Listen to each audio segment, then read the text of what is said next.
উপজেলা নির্বাচনে মন্ত্রী এমপির স্বজন ইস্যুতে কিছুটা নমনীয় আওয়ামী লীগ। ত্যাগীরা ভোটে দাঁড়াতে পারলেও ছাড় পাবেন না স্ত্রী সন্তানরা। যারা নির্দেশনা অমান্য করবেন তারা নিঃসন্দেহে কোনো না কোনোভাবে শাস্তি বা তিরস্কারের আওতায় আসবেন। ঝড় শিলাবৃষ্টিতে লন্ডভন্ড মুন্সিগঞ্জ হবিগঞ্জের কয়েকশো হেক্টর জমি। ঘূর্ণি বাতাসে নুয়ে পড়েছে হাওরের পাকা ধান।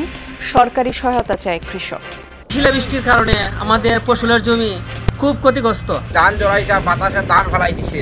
শিলাবৃষ্টির পরে আমরা খেতে আসলাম, আসার পরে দেখি আমাদের কোনো কিচ্ছু নাই। মুক্তিযোদ্ধা তালিকায় নাম অন্তর্ভুক্তি বন্ধ করায় বিপাকে অনেকে। অভিমত, একজন বীরকেও বাদ রাখা ঠিক হবে না, আর সুযোগ দিতে নারাজ মন্ত্রী। আমার নিজের যে কোম্পানি ঢাকা উত্তর মুক্তি বাহিনী, এখানে যারা আছে তাদের মধ্যে অনেকে বাদ করেছে। আমি নিজে সাক্ষী দেওয়ার পরেও হয়নি।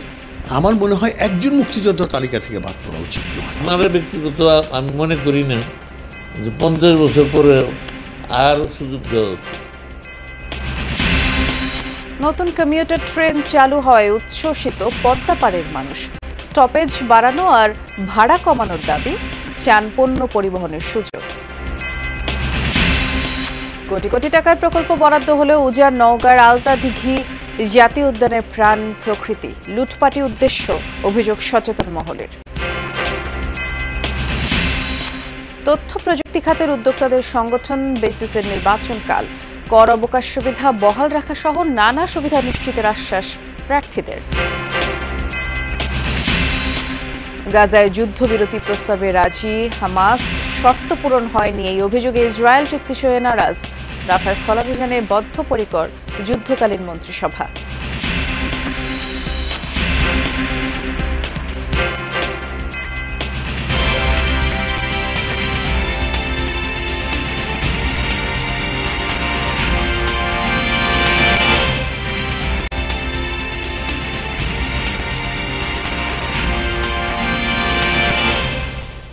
শুভেচ্ছা, আমন্ত্রণ যমুনা নিউজে। নুসরাত বৃষ্টির সাথে আছি। শিরোনামগুলো শুনছিলেন। উপজেলা নির্বাচনে মন্ত্রী এমপিদের সন্তান স্বজনের প্রার্থী হওয়ার বিষয়ে কিছুটা নমনীয় আওয়ামী লীগ সভাপতি প্রধানমন্ত্রী শেখ হাসিনা।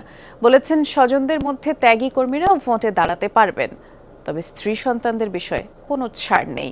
এদিকে দলীয় সিদ্ধান্ত অমান্য করে এখনও মাঠে কয়েকজন মন্ত্রী এমপির সন্তান, এমনকি কোথাও কোথাও এমপি পুত্র বিনা প্রতিদ্বন্দ্বিতায় বিজয়ী। যারা সিদ্ধান্ত মানছেন না তাদের বিরুদ্ধে দলীয় ব্যবস্থা নেওয়া হবেই, যার প্রতিফলন থাকবে ভবিষ্যৎ রাজনীতিতে। সহকর্মী তাওহিদ মিথুনের রিপোর্ট। উপজেলা নির্বাচনের প্রার্থিতা নিয়ে আওয়ামী লীগের ভেতরে এখনো চলছে আলোচনা সমালোচনা। সামনেই প্রথম ধাপের নির্বাচন, শুরু হয়েছে দ্বিতীয় ধাপের মনোনয়ন প্রক্রিয়া, কিন্তু এখনো কিছু মন্ত্রী এমপি সন্তান স্বজনরা প্রার্থী হয়ে আছেন ভোটের মাঠে। এ বিষয়ে দলীয় সভাপতির নির্দেশনা ছিল আগে থেকেই। সবশেষ বৃহস্পতিবার সংসদীয় দলের সভায় মুখ খোলেন প্রধানমন্ত্রী। জোর দিয়ে বলেন, মন্ত্রী এমপির স্ত্রী সন্তানরা প্রার্থী হতে পারবেন না। দীর্ঘদিনের ত্যাগী নেতা ছাড়া অন্যদের প্রার্থী হতে নিরুৎসাহিত করেছেন। এরপরও ভোটের মাঠে আছেন কয়েকজন মন্ত্রী এমপির সন্তান ও স্বজনরা। সম্প্রতি নোয়াখালীতে উপজেলা চেয়ারম্যান ভাইস চেয়ারম্যান পদে প্রার্থী হয়েছেন আওয়ামী লীগ সাধারণ সম্পাদক ওবায়দুল কাদেরের ভাই ভাগিনা। মাঠে পুরোদমে প্রচারণা চালাচ্ছেন এমপি একরাম চৌধুরীর পুত্র। মাদারীপুরে উপজেলা চেয়ারম্যান প্রার্থী দলের প্রেসিডিয়াম সদস্য স্থানীয় এমপি শাহজাহান খানের ছেলে। তাদের দাবি, নিজ যোগ্যতাতেই হয়েছেন প্রার্থী।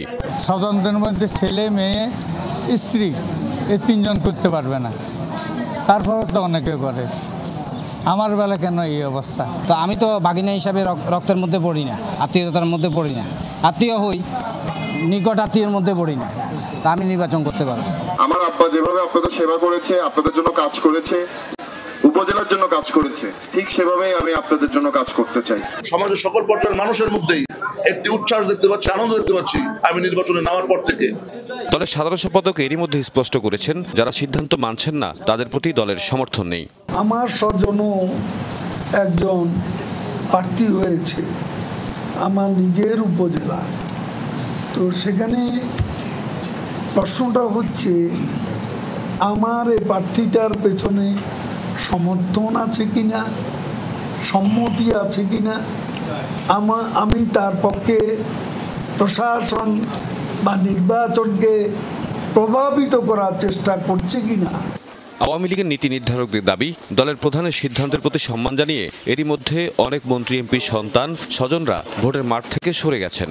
যারা কোথাও রাজনীতি করে না, শুধুমাত্র বিশিষ্ট পদধারীদের সন্তান হওয়ার কারণে, স্ত্রী হওয়ার কারণে তারা যদি নির্বাচন করেন, এটিকে দৃষ্টিকটু দেখায়। এবং আমাদের আওয়ামী লীগের মূল শক্তিটাই হচ্ছে আমাদের তৃণমূল, যারা জমি বিক্রি করে আওয়ামী লীগ করেছেন, ফসল বিক্রি করে আওয়ামী লীগ করেছেন, নিজের পরিবারকে বঞ্চিত করে আওয়ামী লীগ করেছেন। এই মানুষগুলো একটু মর্যাদা চায়। সিদ্ধান্ত অমান্যকারীদের বিরুদ্ধে কি ধরনের ব্যবস্থা নেওয়া হবে সে নিয়েও কথা বলেন আওয়ামী লীগের এই নেতা। আসলে রাজনৈতিক দল আওয়ামী লীগ একটি পরিবার, এখানে শাস্তির নানাবিধ সিস্টেম আছে। এখানে কোনো শাস্তি প্রকাশ্য হয়, কোনো শাস্তি অপ্রকাশ্য হয়। তো যারা নির্দেশনা অমান্য করবেন তারা নিঃসন্দেহে কোনো না কোনোভাবে শাস্তি বা তিরস্কারের আওতায় আসবেন। আলোচনা সমালোচনা আর শঙ্কা কাটিয়ে উপজেলা নির্বাচন অংশগ্রহণমূলক করতে মন্ত্রী এমপিদের প্রভাবমুক্ত ভোট আয়োজনের দাবি জানিয়েছেন প্রার্থীরা।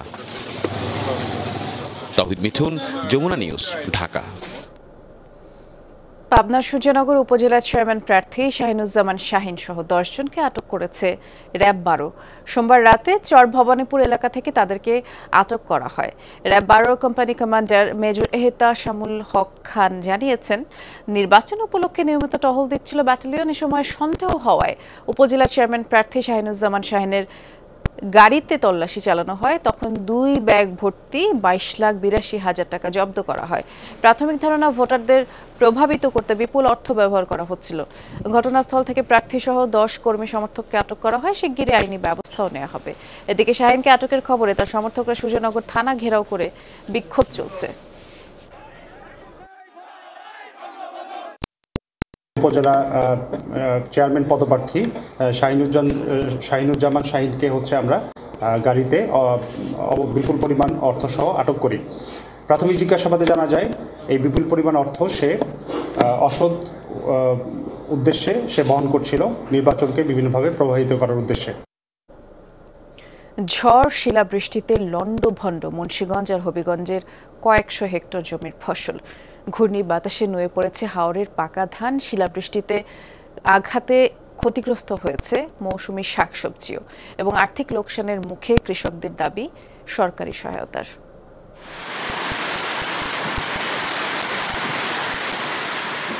ঝড়ের পর স্পষ্ট হয়ে উঠতে শুরু করেছে ক্ষয়ক্ষতির চিহ্ন। সবচেয়ে বেশি ক্ষতি হয়েছে ফসলি জমিতে। মুন্সিগঞ্জের রমজানবেগ এলাকায় তাণ্ডব চালিয়েছে কালবৈশাখী। শিলাবৃষ্টিতে মাটির সাথে মিশে গেছে 350 হেক্টর জমির ধান, কুমড়া, বাঙ্গি, তরমুজ সহ বিভিন্ন ফসল। প্রকৃতির রুদ্ররূপে দিশেহারা কৃষক। 4 লাখ টাকার মধ্যে খরচ হয়ে গেছে। 7 লক্ষ টাকা মাল হয়েছিল, আল্লাহ দিলাম, প্রচুর দেওয়া দিয়েছিল আল্লাহ। দিব কিছু দেনা ফেনা, সেই ক্ষমতা আল্লাহ আমার নাই। গতকাল রাত্রে শিলাবৃষ্টির পরে আমরা খেতে আসলাম, আসার পরে দেখি আমাদের কোনো কিচ্ছু নাই, কোনো পাতা, কোনো গাছ কিচ্ছু নাই, শুধু বাঙ্গি এগুলা হিলে নষ্ট করে ফেলছে। বটবুটি লাগাই না আছে, ফাট লাগাই না আছে, কচু লাগাই না আছে, ওই যে এরিদান লাগাইছে, এরিদান আমার গেছে গা, ধনসা লাগাইছে, নানান ফসল, সব কোনো ফসল নাই। ক্ষয়ক্ষতি কমাতে কৃষকদের বিভিন্ন পরামর্শ দেওয়া হচ্ছে বলে জানান কৃষি সম্প্রসারণ অধিদপ্তরের এই কর্মকর্তা। সরকার থেকে এখন পর্যন্ত প্রাকৃতিক দুর্যোগের জন্য কোনো প্রণোদনা ঘোষণা হয়নি, যার জন্য আমরা কৃষক পর্যায়ে এখন পর্যন্ত সরাসরি কোনো প্রণোদনা দিতে পারছি না। শিলাবৃষ্টির আঘাত থেকে রক্ষা পায়নি হবিগঞ্জ সদর ও বানিয়াচং হাওরের পাকা ধান। বিস্তীর্ণ জমি জুড়েই দৃশ্যমান কালবৈশাখীর ভয়াল থাবা। ক্ষতিগ্রস্ত জমি থেকে ধান কাটতে শুরু করেছে চাষিরা। বেশিরভাগ জমির ধানে মিশে গেছে মাটির সাথে। পানির নিচে তলিয়ে রয়েছে জমি। মেঘলা আবহাওয়ায় শুকানো যাচ্ছে না কষ্টের ফসল। অতি শিলাবৃষ্টির কারণে আমাদের ফসলের জমি খুব ক্ষতিগ্রস্ত। আমরা কৃষক সব ক্ষতিগ্রস্ত। আমাদের যা ওই আগে খাচ্ছিল, এখন বর্তমানে আমরা খুব ক্ষতিগ্রস্ততা আছি। শিলাবৃষ্টি ধান জড়াইছে, বাতাসে ধান ফেলাই দিছে, অনেক ক্ষতিগ্রস্ত হয়েছে। আর্থিক ক্ষতির মুখে দিশেহারা কৃষকদের দাবি সরকারি সহায়তার। রাহিম সারোয়ার, যমুনা নিউজ। রাজধানীতে গতকাল রাতেও বজ্রপাত সহ বৃষ্টিপাত ছিল। দমকা হাওয়ায় বেশ কিছু ক্ষয়ক্ষতির খবরও আমরা শুনেছি। আজকের আবহাওয়া কি আপডেট সেটি জানবার চেষ্টা করছি আমাদের সহকর্মী ভাস্কর ভাদুরীর কাছ থেকে। তিনি এই মুহূর্তে বাংলা মোটর এলাকায় আছেন। ভাস্কর, ঝড় শিলাবৃষ্টিতে তো আজকে যদি আপনার আবহাওয়া অফিসের সাথে কথা হয়ে থাকে, আজকে আবহাওয়ার কি আপডেট তারা জানিয়েছেন এবং সেই সাথে এই সপ্তাহ জুড়ে এই ঝড় কিংবা শিলাবৃষ্টি এটি কমে আসার কোনো ধরনের সংকেত তারা দিলেন কিনা?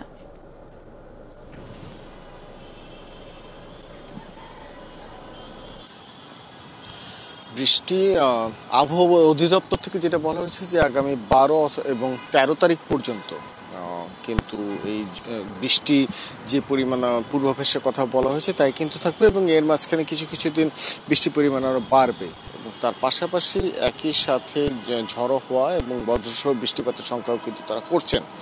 গত 24 ঘন্টার আপডেট যদি গত 24 ঘন্টার ঘটনাগুলো যদি জানিয়ে রাখতে চাই বৃষ্টিতে, তো সেক্ষেত্রে আমরা দেখতে পাবো যে সারা দেশে 9 জনের কিন্তু বজ্রপাতের কারণে মৃত্যুর ঘটনা ঘটেছে। এবং আরেকটি বিষয়, যেহেতু গত এক সপ্তাহ আগে আবহাওয়া অধিদপ্তর এবং কৃষি সম্প্রসারণ অধিদপ্তরের পক্ষ থেকে কিন্তু বলা হয়েছিল যে শিলাবৃষ্টির কারণে ফসলের ক্ষয়ক্ষতি হওয়ার একটি সংখ্যা রয়েছে এবং বাস্তবতার ক্ষেত্রে কিন্তু আমরা একই বিষয় দেখতে পেয়েছি যে প্রচুর পরিমাণে শিলাবৃষ্টির কারণে ফসলের কিন্তু বড় ধরনের একটি ক্ষয়ক্ষতি হয়েছে। আর আজকের আবহাওয়ার পূর্বাভাসের কথা যদি বলি, যে বৃষ্টি আমরা দেখতে পাচ্ছি এবং আবহাওয়া অধিদপ্তরের পক্ষ থেকেও জানানো হয়েছে যে সকাল 9টার পর থেকে ঢাকা জেলার বিভিন্ন অংশে এবং তার পাশাপাশি রাজধানীর দেশের 7টি বিভাগে কিন্তু বৃষ্টিপাত হওয়ার সম্ভাবনা রয়েছে। এবং তার পাশাপাশি এই মুহূর্তে তাপমাত্রা কিন্তু আমরা দেখতে পাচ্ছি রাজধানী ঢাকার একদম মধ্য অঞ্চলে 27 থেকে 28 ডিগ্রি সেলসিয়াস। এই তাপমাত্রা কিন্তু দুপুর 2টা পর্যন্ত একই রকম থাকবে এবং সকাল 9টা থেকে যে বৃষ্টির পূর্বাভাসের কথা বললাম সেই বৃষ্টির সম্ভাবনা কিন্তু বিকাল 3টা পর্যন্ত থাকবে। পরবর্তীতে সন্ধ্যা 7টা থেকে আবারও কিন্তু বৃষ্টিপাতের এমন একটি সম্ভাবনা দেখা দিচ্ছে এবং যেই সম্ভাবনা কিন্তু রাত 8টা থেকে 9টা পর্যন্ত কিন্তু বলা হচ্ছে যে বৃষ্টির একটি সম্ভাবনা রয়েছে। এবং সবশেষ তাপমাত্রার যে বিষয়টি, বর্তমানে যে 27 ডিগ্রি সেলসিয়াস তাপমাত্রা রয়েছে সেই তাপমাত্রা কিন্তু রাত পর্যন্ত একই থাকবে এবং রাত 10টার পরে হয়তো বা আরও 1 থেকে 2 ডিগ্রি সেলসিয়াস তাপমাত্রা কমার প্রবণতা তারা লক্ষ্য করছে যে পূর্বাভাস, সেই পূর্বাভাস অনুযায়ী। সব মিলিয়ে বলা যায় যে বৃষ্টিপাতের সম্ভাবনা অথবা সংখ্যা যাই বলে না কেন সেই বিষয়টা কিন্তু আগামী আরো 3 থেকে 4 দিন অব্যাহত থাকবে, এমনটি কিন্তু বলছেন আবহাওয়া অধিদপ্তরের পক্ষ থেকে। বৃষ্টি, অনেক ধন্যবাদ ভাস্কর। শুনছিলাম আমরা। এবারে আমরা ঝড় পরবর্তী যে পরিস্থিতি সেটি জানতে ঢাকার বাইরেও যেতে চাই। ফেনীতে আমাদের সহকর্মী আরিফুর রহমান অপেক্ষা করছেন। আরিফ, গতকালের ঝড় বৃষ্টিতে ফেনীতে ক্ষয়ক্ষতি কিরকম দেখছেন জানাবেন এবং বর্তমানে আবহাওয়া পরিস্থিতি কেমন?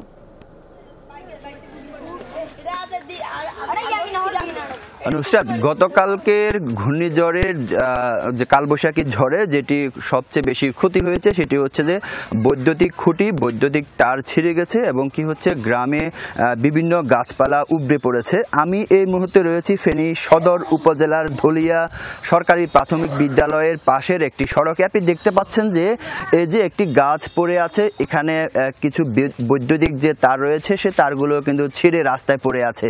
আমি ফেনী পল্লী বিদ্যুৎ অফিসের যিনি জেনারেল ম্যানেজার তার সাথে কথা বলেছিলাম। তিনি আমাকে প্রাথমিকভাবে যেটি জানিয়েছে 70টি খুঁটি এখন পর্যন্ত ভাঙ্গার তার কাছে খবর রয়েছে। অন্যদিকে হচ্ছে যে বেশ কিছু তার ছিঁড়ে গেছে।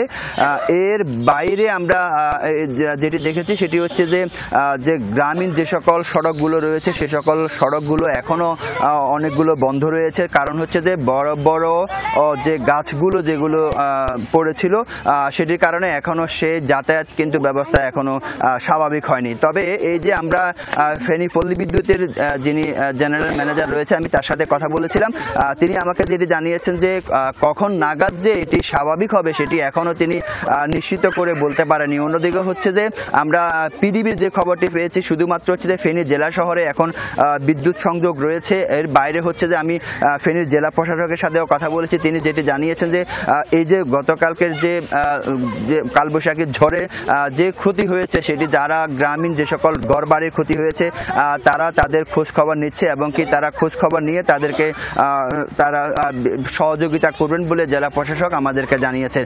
অন্যদিকে আপনি জানেন যে গতকালকে ফেনীতে বৃষ্টি হয়েছিল, 105 মিলিমিটার বৃষ্টি হয়েছিল।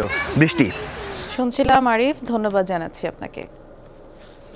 2023 সাল থেকে মুক্তিযোদ্ধা তালিকায় নতুনভাবে নাম অন্তর্ভুক্তি বন্ধ করেছে জাতীয় মুক্তিযোদ্ধা কাউন্সিল।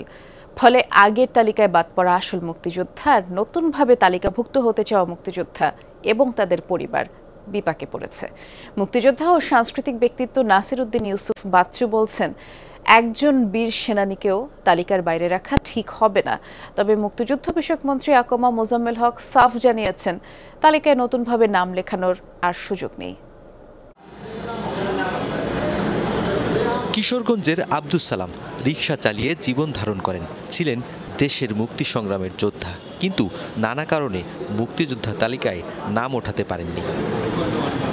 এখন মুক্তিযোদ্ধা হিসেবে স্বীকৃতি চান, তাই প্রয়োজনীয় নথি ও জীবিত সহযোদ্ধাদের নিয়ে এসেছেন রাজধানীর জাতীয় মুক্তিযোদ্ধা কাউন্সিলে। কিন্তু নতুন করে মুক্তিযোদ্ধা তালিকাভুক্ত করার প্রক্রিয়া বন্ধ করেছে সরকার।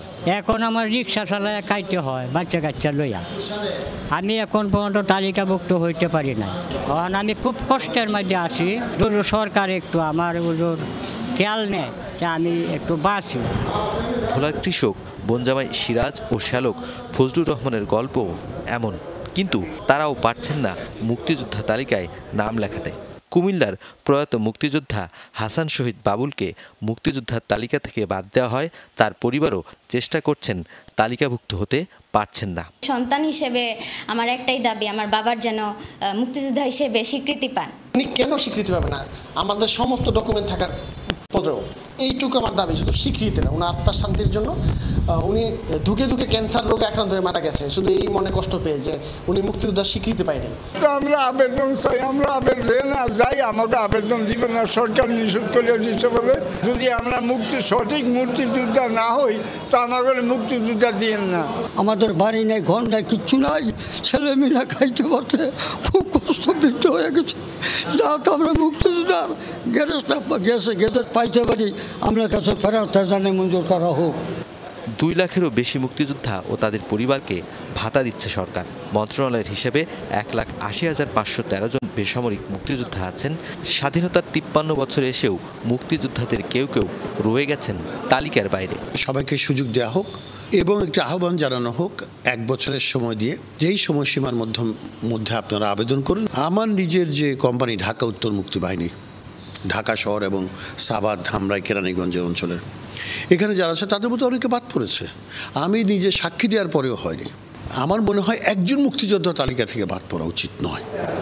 2023 সাল থেকে নতুন করে মুক্তিযোদ্ধা তালিকায় নাম নিবন্ধন স্থগিত রেখেছে সরকার।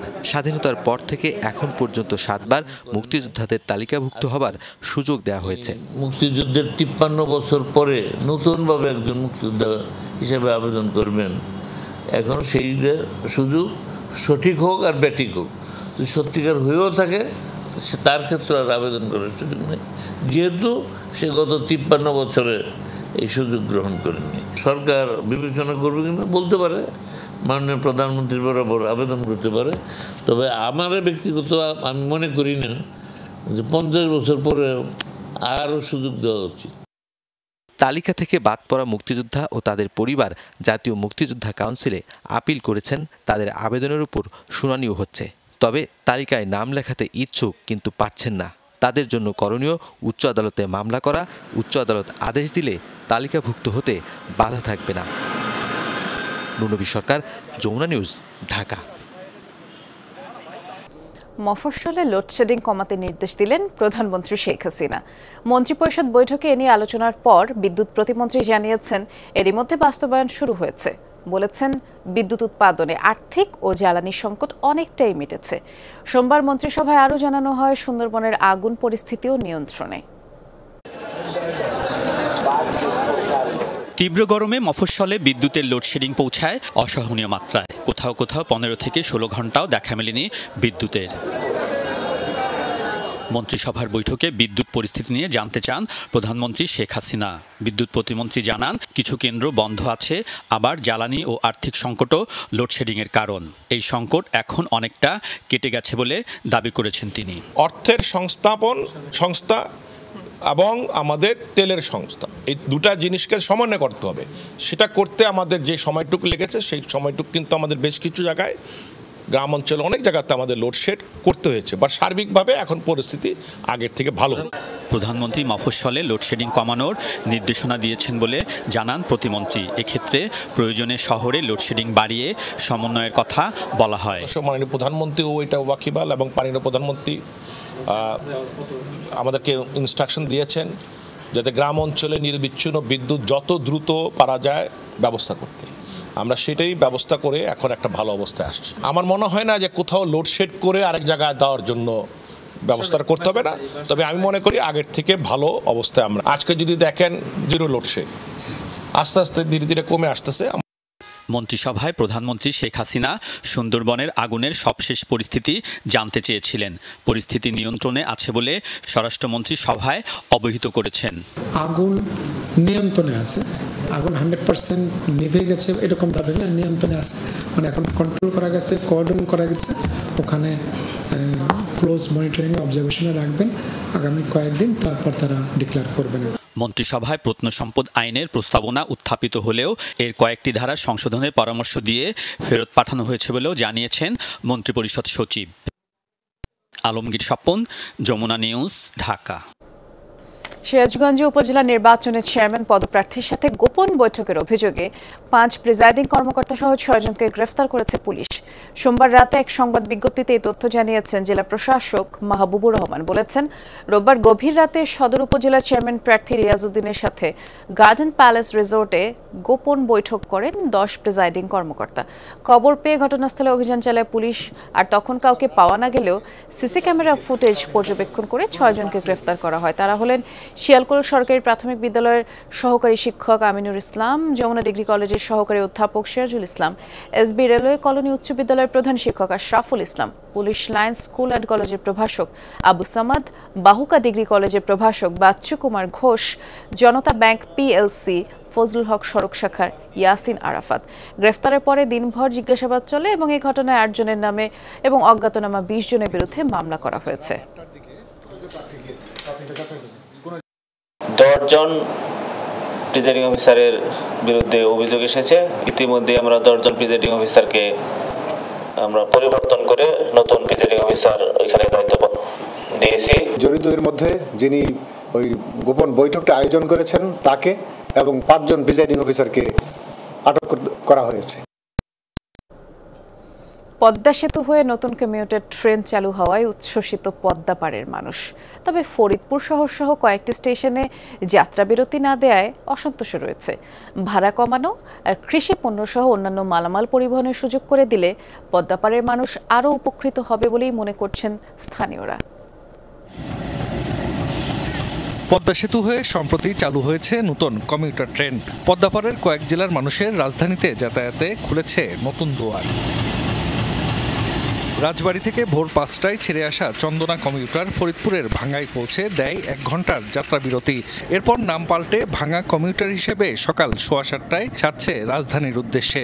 মাঝে মাদারীপুরের শিবচর ও পদ্মা এবং মুন্সিগঞ্জের মাওয়া স্টেশনে ট্রেনটি যাত্রা বিরতি নেয়।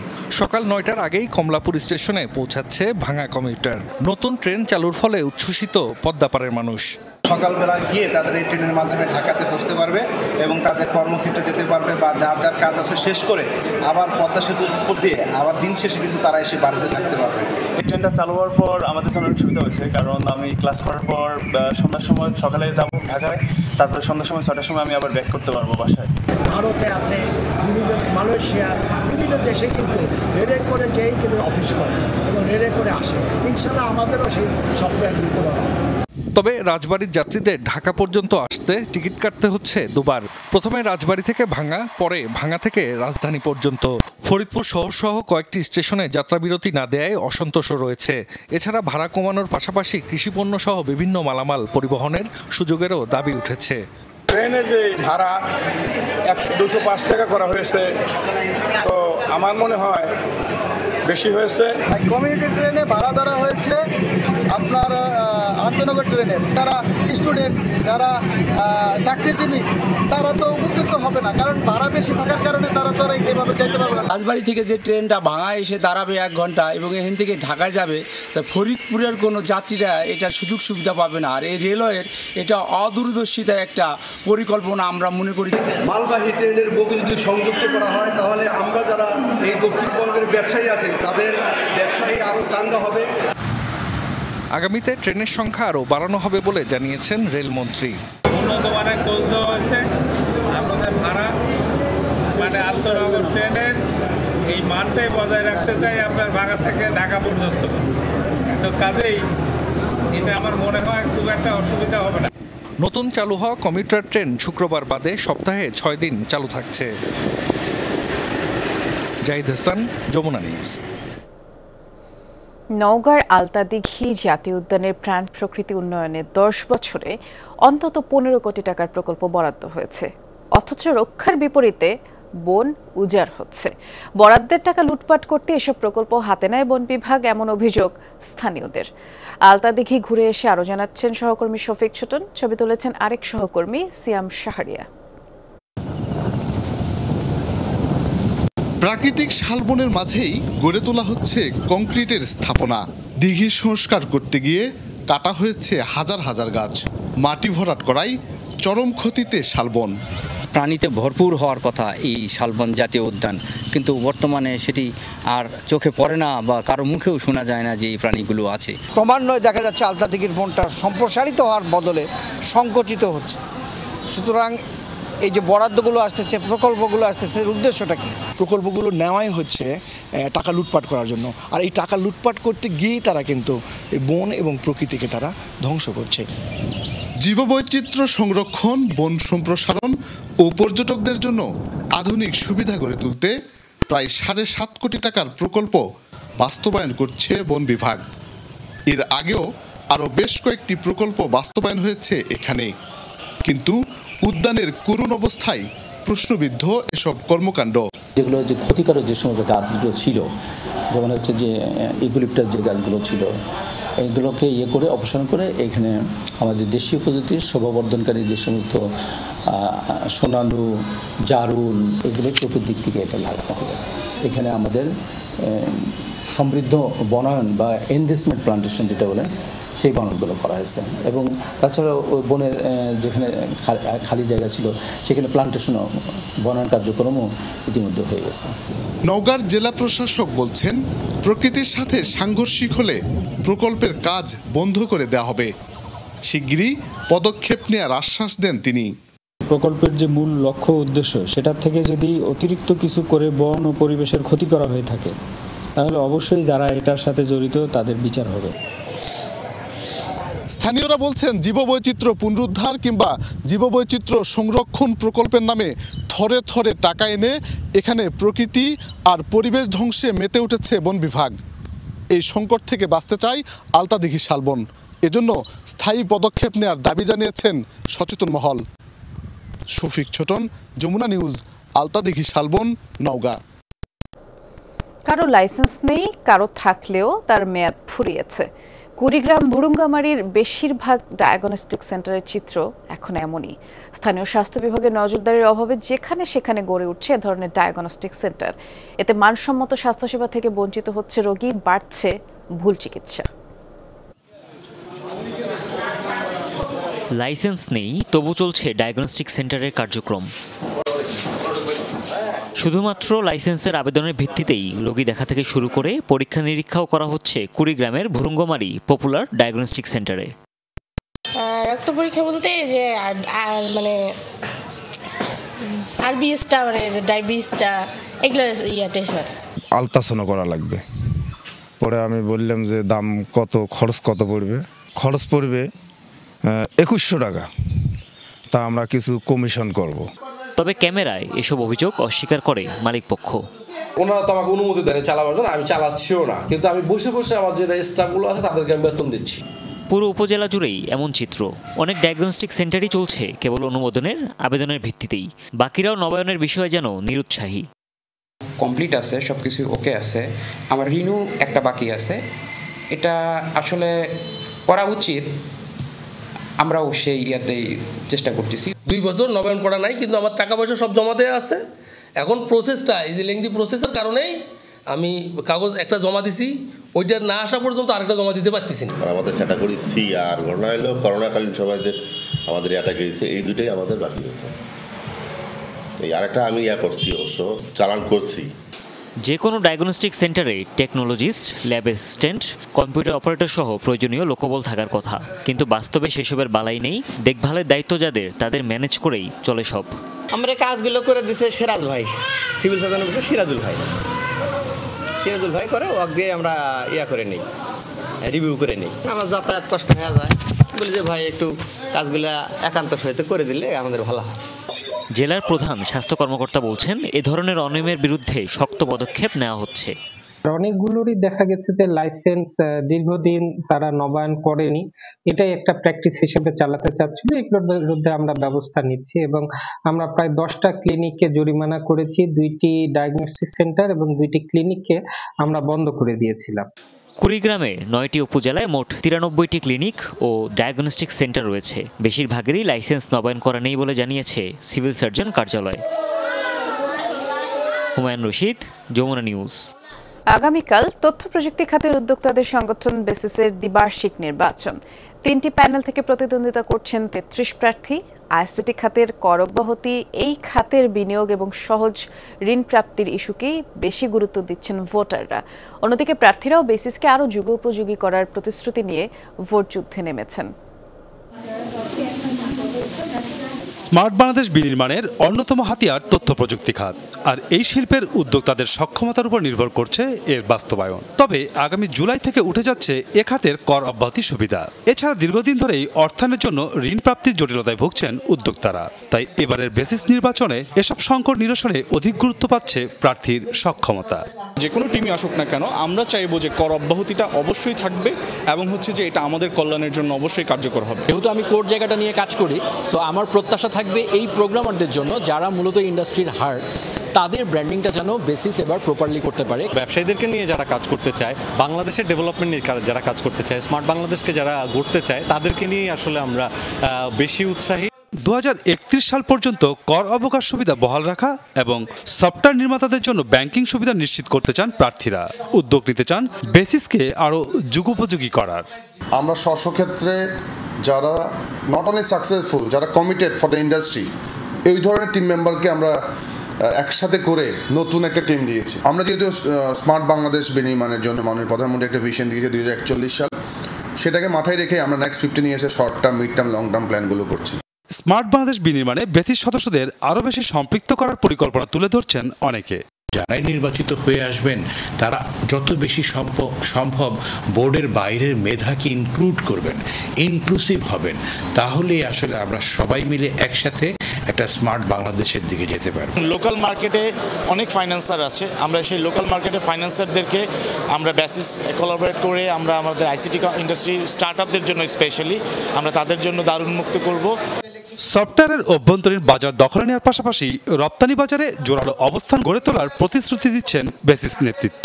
এখানে যেরকম কোর সফটওয়্যার নির্মাতারা আছেন দেশীয় এবং বিদেশি মার্কেটে, একই সাথে এখানে অনেক আইটিএস সেবা প্রদানকারী সংগঠনও আছে। এই সবার মাধ্যমেই কিন্তু আমাদের বেসিস এই সবাইকে নিয়ে একসাথে চলার জন্য আমরা একটা ইনক্লুসিভ বেসিস করতে চাই।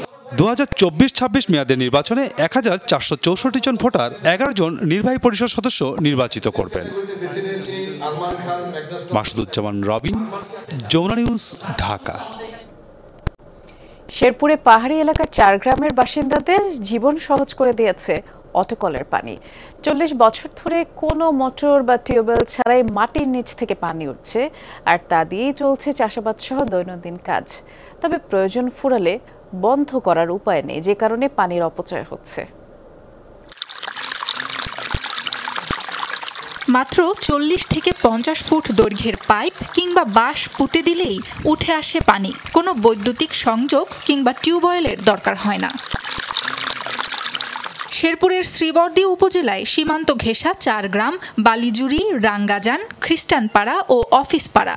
পাহাড়ে ঘেরা গ্রামগুলোতে নেই নদী বা খাল, তাই এই পদ্ধতিতেই মিটছে পানির চাহিদা। এ অঞ্চলের 1,500 একর ফসলের জমিতেও পানি দেয়া হয় এখান থেকে। পাহাড়ে লেয়ারগুলো থাকে ঊর্ধ্বমুখী, এখানে একটা পাইপ লাগিয়ে দিলেই একটা ফিল্টার, ভালো ফিল্টার থাকলে লেয়ারটা পাইলে এটা খুব সহজেই পানি উপরে উঠে যায়, তাতে চাপ কল লাগে না, অটোমেটিকলি এটা উঠে, এটা দিয়ে চাষবাসও করা যায়। পাহাড় বেষ্টিত হওয়ায় ভূগর্ভস্থ চাপে উঠছে পানি, তাই স্থানীয়রা এর নাম দিয়েছে অটোকল। তবে প্রয়োজন শেষে প্রবাহ বন্ধ করার কোনো পদ্ধতি না থাকায় নষ্ট হচ্ছে পানি। এই পানি পড়তে আসে 8 বছর ব্যবহার করি আমরা, এই পানি খেতে দেই, খাই, গোসল করি। কারেন্ট ছাড়াই, কোনো খরচ ছাড়াই এই পাইপ দ্বারাই আমরা ব্যবহার করছি। নিচে থেকে পানি উঠতেছে, ওটাতে আমরা ক্ষেত লাগাই মানে আবাদ করি আর ওটাই খাই। শুকনো মৌসুমে পানির চাহিদা মেটাতে অটোকল নিয়ে পরিকল্পনা চলছে বলে জানান স্থানীয় কৃষি কর্মকর্তা। এই পানি যদি আমরা অপচয় না করে যদি সেচ কাজে ব্যবহার করতে পারি তাহলে কৃষক লাভবান হবে। এই জন্য আমরা বিভিন্ন কার্যক্রম গ্রহণ করেছি। আমরা আমাদের উদ্যান কর্তৃপক্ষের সাথে কথা বলেছি, পাশাপাশি বিএডিসির সাথে কথা বলেছি। পরবর্তীতে যদি নতুন কোনো প্রকল্প আসে আমরা সেই প্রকল্পের কার্যক্রম আমাদের সেই পানি যেন সর্বোচ্চ ব্যবহার করা যায় সেখানে প্রয়োগ করার চেষ্টা করব। কাকিলাগুড়া ইউনিয়নের এই 4 গ্রামে কমপক্ষে 8,000 ক্ষুদ্র নৃগোষ্ঠী ও পাহাড়ি বাঙালি পরিবারের বাস। সাবরিনা লিজা, যমুনা নিউজ। একটা সময়ে দিন রাত পালা করে কাজ করতেন শরীয়তপুরের কাঁসা পিতল শিল্পীরা। শোনা যেত হাতুড়ির টুংটাং ধ্বনি। তবে এখন প্লাস্টিক আর মেলামাইনের পণ্যে সয়লাভ বাজার। 4 দশক আগে গড়ে ওঠা 150 কারখানা কমে মাত্র 4টিতে দাঁড়িয়েছে। কারিগরদের সংখ্যা পৃষ্ঠপোষকতা না পেলে শেষে পেরেক ঠোকা এখন সময়ের ব্যাপার। আর প্রশাসনের আশ্বাস, শিল্পটি টিকিয়ে রাখতে নানা উদ্যোগ নেওয়া হচ্ছে। অনেককাল থেকেই শরীয়তপুরের কাঁসা পিতল শিল্পের সুখ্যাতি রয়েছে দেশ জুড়ে। একসময় কাঁসা পিতলের উপকরণ তৈরিতে দিনরাত ব্যস্ত সময় পার করতেন শিল্পীরা। এখানকার তৈরি হাঁড়ি, পাতিল, কলস, থালাবাটি, গ্লাস, বালতি, পানদানি বিক্রি হতো রাজধানী সহ বিভিন্ন জেলার হাট বাজারে। একসময় পালং, বাঘিয়া, বিলাসখান এবং দাসার্তা এলাকায় গড়ে ওঠা অন্তত 2 শতাধিক কারখানায় 5 সহস্রাধিক পরিবার এই পেশায় যুক্ত ছিলেন। বংশ পরম্পরায় চলে আসা এক সময়ের সেই ঐতিহ্য এখন হারিয়ে যেতে বসেছে। বাবার থেকে আমরা শিখছি, তারপরে বাবা চলে যাওয়ার পরে আমি 30 বছর ধরে আমি করতেছি। দিন দিন জিনিসপত্রের দাম বাড়িয়ে যাওয়া, কাঁচামালের দাম বাড়িয়ে যাওয়াতে আমাদের নতুন মালের দাম পড়ে যায়, অনেক পত্তা বেশি পড়ে যায়। আমরা পাকিস্তানি পিরিয়ড থেকেই আমাদের এই কাঁচামালের এই ব্যবসা, পিতলের ব্যবসা, আমার বাবা মরে গেছে তাই আমাকে শিখাইতে গেছে, তাই আমরা এই ব্যবসা ধরে রাখছি। বর্তমানে দাসার্তা এলাকার ইদ্রিস চৌকিদার, সেন্টু চৌকিদার, নুরুল হক এবং মুক্তার কাজী এই 4টি পরিবার এই শিল্পটিকে টিকিয়ে রেখেছেন। কাঁচামালের দাম বৃদ্ধি এবং কম বিক্রির কারণে এই শিল্প টিকিয়ে রাখতে রীতিমতো হিমশিম খেতে হচ্ছে ব্যবসায়ীদের। ভারতের মালটা যদি মনে করেন নাই তো তাই আমু মালটা রালিং বেশি চলতো, ওই মালটা আহার কারণে হইলো আমু মালটা রালিং কম রেখে দেয়। মজুরি নাই কে করুন কি, তারপর চলে না, এই হইলো এক। আর হইলো মনে করেন ওই দিনাদিন পিতলের দাম বাড়ে কিন্তু বরঞ্চ আমাকে মজুরি বাড়ে না। স্থানীয় প্রশাসন বলছে এই শিল্পটিকে টিকিয়ে রাখতে সব ধরনের ব্যবস্থা নেওয়া হবে, প্রশিক্ষণের আওতায় আনা হবে কারিগরদের। ইতিমধ্যে তাদের সাথে কথা হয়েছে, তারা যেভাবে তাদের জন্য সুবিধা হয় তারা আমাদের সাথে আলাপ করছে। তারা যদি আমাদের কাছে ঋণ চায় আমরা আমাদের বিভিন্ন দপ্তরের মাধ্যমে তাদেরকে ঋণ দেওয়ার সুযোগ করে দিব, এবং যদি কোনো প্রশিক্ষণেরও কোনো চায় তাহলে সেক্ষেত্রে আমরা সংশ্লিষ্ট যারা এই ব্যাপারে কাজ করে তাদেরকে এনে প্রশিক্ষণ দেওয়ার ব্যবস্থা করার জন্য আমরা তাদেরকে বলেছি। কারিগর এবং ব্যবসায়ীরা বলছেন এই শিল্প বাঁচাতে প্রণোদনা দেয়া খুবই জরুরি হয়ে পড়েছে। রাবেয়া স্মৃতি, যমুনা নিউজ। অবশেষে মিশর ও কাতারের মধ্যস্থতায় গাজায় যুদ্ধবিরতির প্রস্তাবে হামাস সম্মতি দিল, তবে শর্ত পূরণ করা হয়নি, এই ব্যাখ্যা দিয়েছে ইসরায়েলি প্রধানমন্ত্রীর দফতর। এই আলোচনা এগিয়ে নিতে নতুন একটি প্রতিনিধি দলকে কায়রো পাঠানো হবে বলেও জানিয়েছে তেল আবিব। এদিকে দেশটির যুদ্ধকালীন মন্ত্রিসভার সিদ্ধান্ত, রাফায় যে কোনো মূল্যে স্থলাভিযান চালানো হবে। ফিলিস্তিনি স্বাধীনতাকামী সংগঠনটির প্রধান ইসমাইল হানিয়া কাতারের প্রধানমন্ত্রী আর মিশরের গোয়েন্দা প্রধানকে তাদের প্রস্তাব মেনে নেওয়ার বিষয়টি জানিয়েছেন। পাশাপাশি হুঁশিয়ারি, রাফায় স্থলাভিযান চালানো ইসরায়েলের জন্য কোনো পিকনিক নয়, আগ্রাসন হলে দাঁত ভাঙা জবাব দেওয়ার জন্য তারা প্রস্তুত। নতুন কোনো অভিযান চালানো হলে চরম মানবিক বিপর্যয় দেখবে বিশ্ব, এমন সতর্কতাও জানিয়েছে জাতিসংঘ। গেল 7 মাসের ইসরায়েলি আগ্রাসনে গাজায় 34,735 ফিলিস্তিনি প্রাণ হারিয়েছেন। ইসরায়েল প্রতিটি প্রতিক্রিয়া গুরুত্বের সাথে বিবেচনা করছে। আমাদের মূল লক্ষ্য জিম্মিদের নিজ বাড়িতে ফিরিয়ে আনা, পাশাপাশি গাজা উপত্যকায় চলমান থাকবে অভিযান। যুদ্ধবিরতি প্রস্তাবে হামাস রাজি হলেও রাফায় অব্যাহতই আছে ইসরায়েলের বিমান হামলার রাতভর বোমাবর্ষণে 12 জনের প্রাণ গেছে। আর এই তথ্য নিশ্চিত করেছে ফিলিস্তিনি গণমাধ্যম ওয়াফা নিউজ। তাদের সম্প্রচারিত খবর অনুসারেই সোমবার রাতে তাল আল সুলতান এলাকায় বিমান হামলা চালানো হয়। একটি বসত বাড়ির উপরে বোমাবর্ষণ করা হলে 5 বাসিন্দার প্রাণ যায়, অনেকেই আহত হন। এখনও ধ্বংসস্তূপের নিচে অনেকেই আটকে আছে, তাই আশঙ্কা করা হচ্ছে প্রাণহানি বাড়বে। একই রাতে রাফার পশ্চিমাঞ্চলেও মিসাইল ছোড়া হয়, আর তাতে শিশুসহ একই পরিবারের 3 সদস্যের মৃত্যু হয়। এদিকে আল নাইনা এলাকায় চালানো অভিযানে 4 ফিলিস্তিনি প্রাণ গেছে।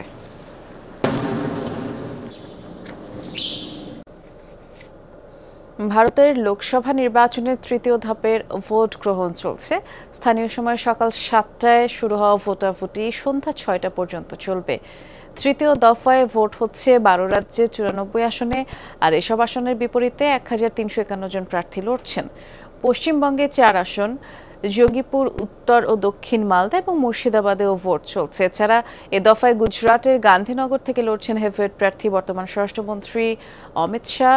রাজ্যের 25টি আসনে নির্বাচন হচ্ছে এবং প্রার্থী মারা যাওয়ায় সুরাট আসনে ভোট হবে না। 7 দফা নির্বাচনের প্রথম আর দ্বিতীয় দফা অনুষ্ঠিত হয় গেল 19 ও 26 এপ্রিল। প্রথম ধাপে 102 আর দ্বিতীয় ধাপে 89টি আসনে ভোট গ্রহণ হয়। 4 জুন নির্বাচনের ফলাফল প্রকাশিত হবে। এ বিষয়ে আমরা আরো বিস্তারিত জানবো। কলকাতায় আমাদের সহকর্মী সুকান্ত চট্টোপাধ্যায় অপেক্ষা করছেন। সুকান্ত, এই তৃতীয় ধাপের ভোট গ্রহণ তো চলছে, হিট ওয়েভও চলছে সেই সাথে। এই হিট ওয়েভের মধ্যে ভোটার উপস্থিতি কেমন দেখছেন জানাবেন, পাশাপাশি প্রার্থী আর ভোটদানের ব্যাপারে তারা কি বলছেন?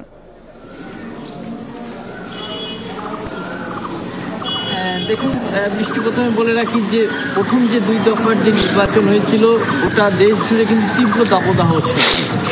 সেখানে দাঁড়িয়ে কিন্তু ভোটের যে পার্সেন্টেজ সেটাও কিন্তু খুব কম ছিল, অর্থাৎ 70-এর নিচে। সেটা নিয়ে কিন্তু জাতীয় নির্বাচন কমিশন যথেষ্ট কিন্তু একটা আতঙ্কে ছিলেন বা একটা চিন্তায় ছিলেন যে এই তৃতীয় দফা কিন্তু ভোট গ্রহণ এবং বা ভোট দান সেটা যাতে আরও বেশি হয় তার জন্য তারা ময়দানে নামেন এবং প্রচারে নামেন। যদিও এই যে আজকের যে 93টি আসন রয়েছে সেটাতে যেমন ভিভিআইপি প্রার্থী রয়েছেন, অমিত শাহ রয়েছেন, জ্যোতিরাদিত্য সিন্ধিয়া রয়েছেন, শিবরাজ চৌহান রয়েছেন, তার সঙ্গে কিন্তু রয়েছে যে পশ্চিমবঙ্গে লোকসভা নির্বাচন। আমি আমার ভিডিও জার্নালিস্টকে বলবো একবার দেখাতে যে পশ্চিমবঙ্গে গতকাল থেকে কিন্তু সন্ধ্যের থেকে যে একটা বৃষ্টি হয় সমস্ত দক্ষিণবঙ্গে সর্বত্র, এবং তার জন্য কিন্তু যে তীব্র দাবদাহ সেটা কিন্তু কিছুটা কম হয়, এবং তার জন্য সকাল থেকে কিন্তু মানুষ কিন্তু ভোটের লাইনে রয়েছে এবং প্রত্যেকটা জায়গায় কঠোর নিরাপত্তা ব্যবস্থা করা হয়েছে। যেমন কেন্দ্রীয় বাহিনী যেমন রয়েছে প্রতিটা বুথের দায়িত্ব, তেমনি কিন্তু যে বাংকার করে, অর্থাৎ যাতে কোনো রকম অপ্রীতিকর ঘটনা না হয় বা ভোট বানচাল করার জন্য কোনো যেন প্রচেষ্টা না হয় সেটাও কিন্তু যাতে রুখতে পারে, তার জন্য কেন্দ্রীয় বাহিনীও কিন্তু যথেষ্ট তৎপর, এবং তারা কিন্তু এই গোটা অঞ্চলে যাতে সুষ্ঠুভাবে নির্বাচনটা যাতে সম্পন্ন হয় তার চেষ্টা করছেন। আমরা এই মুহূর্তে রয়েছি যেটা আসলে মালদার দক্ষিণ কেন্দ্রের মালদা রেলওয়ে হাই স্কুল, এবং এখানে কিন্তু ভোটারের সংখ্যা কিন্তু অত্যাধিক বেশি আছে। সকাল থেকে কিন্তু যে লাইন করছে যারা বয়স্ক মানুষ তারাও যেমন আসছে, তেমনি কিন্তু নতুন ভোটারের সংখ্যা এবার যেমন অনেকটা বেশি গোটা দেশে, সেই নতুন ভোটারেরও কিন্তু লাইন রয়েছে। আমরা যারা ভোট দিয়ে বেরোচ্ছেন তাদের সাথেও আমরা কথা বলবো।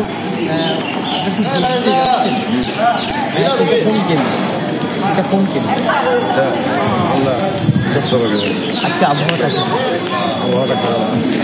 ভালো আছে, তাই আমরা দেখলাম যে এই যেমন নতুন ভোটার, যে আপনি নতুন ভোটার? না না নতুন না, এবার নাম উঠেছে না আগে নাম? 5 বছর হয়ে গেল। ঘটনা এই যে লোকসভা মালদা, একসময় কিন্তু এই মালদা হচ্ছে বাংলার রাজধানী ছিল গৌড়, এবং এখানে যে কংগ্রেসের গড় হিসেবেই কিন্তু গোটা দেশে কিন্তু জনপ্রিয় ছিলেন তৎকালীন রেলমন্ত্রী গনি খান চৌধুরী। তার কেন্দ্রে এবার কি ভোটের রেজাল্ট হয় সেটাই এখন দেখা। শুনছিলাম। অনেক ধন্যবাদ সুকান্ত। আর এই ছিল যমুনা নিউজের আয়োজনে সাথে থাকার জন্য সবাইকে ধন্যবাদ।